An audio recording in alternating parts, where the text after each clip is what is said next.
Good morning, Ludlow. I'm Devin. And I'm Sabrina, and you're watching The Falcon Report. This week's story is about United Illuminating. That sounds familiar, but what is UI? UI is the company that deals with the electricity in town. Recently, they came forward with new plans that require infrastructure change in Fairfield that may become visible in the community. Lauren and I can tell you more about it. Over the course of the last year, big changes have been underway in Fairfield.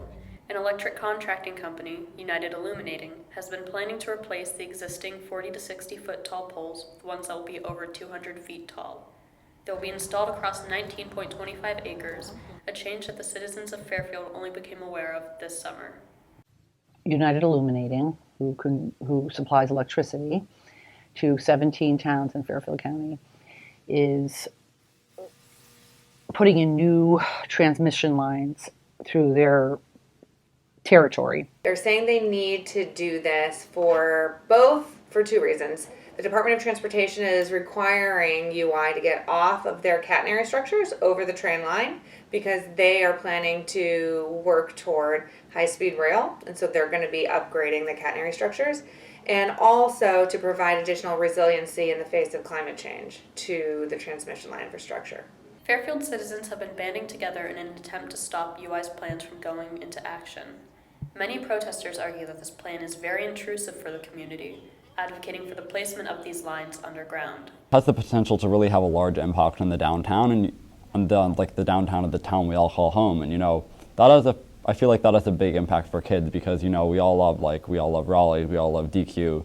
So I think it has the potential to really affect the enjoyment of the town for kids like us and the kids who will come to Ludlow in the next years. Since I got involved in this project in August, in conjunction with the neighbors who are directly impacted by UI's additional easement, we've worked with the town to get intervener status so that they can really have a seat at the table with UI before the siting council to push back that UI's current proposal is not the least intrusive that's available to them, and that undergrounding is not a fraction as expensive as UI has estimated and would be more resilient and less intrusive in the community. So I do think we're looking at a multi-year fight ahead of us, regardless of the siting council's determination. With all of the changes that United Illuminating's current plan would cause in Fairfield, including the closing of Rowley's and Dairy Queen, the town is fighting to keep Fairfield, Fairfield,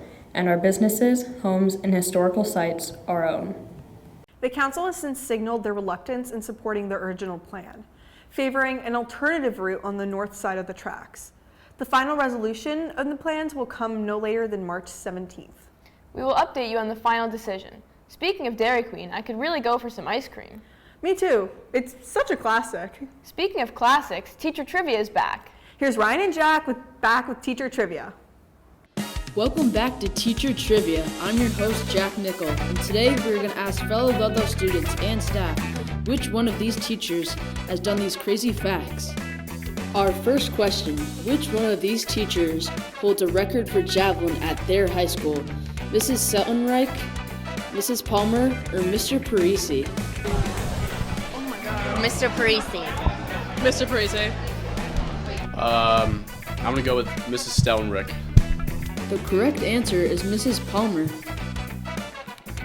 It is actually Miss Palmer. Wait, Ashley would know that. Which one of these teachers has a metal hip? Mrs. Seltenreich, Mrs. Dewey, or Mrs. Krieger? I'm gonna go with Mrs. Dewey on that one. Mrs. Seltenreich. The correct answer is Mrs. Seltenreich. You're right. Yes, for the bank. Which one of these teachers is a published artist? Mr. Muir, Mrs. Karmazin, or Mrs. Dewey? I'm gonna go with Mrs. Dewey. Miss K. Miss Carmen. Yeah, Miss K. The correct answer is Mr. Muir. Okay. Okay. It is actually Mr. Mirror. You said it wasn't. There's a National Embroiderers Guild for people that do stitch work. And each year they have a national convention. And I colored it in and sent it in as my submission for possible logos, and they selected it, and they put that as the seal on their program, and they made pins to hand out.